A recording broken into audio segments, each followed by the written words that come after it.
di-describe ko si Dalagang Isay in one word. Ang hirap i-describe si Ate Isay ng one word lang kasi nandun lahat. Marami siyang katangian ng meron siya eh. But ang pinaka the best word na para sa akin, isa siyang selfless person. Kasi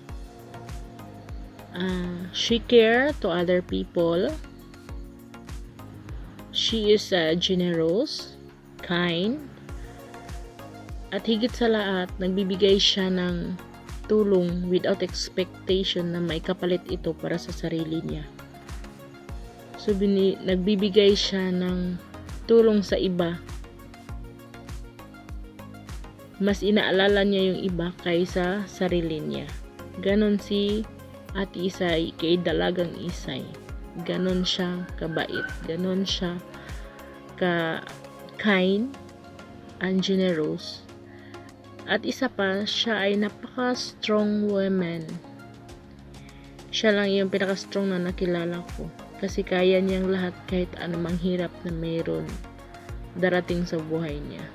Kaya stay strong, God bless, and we love you.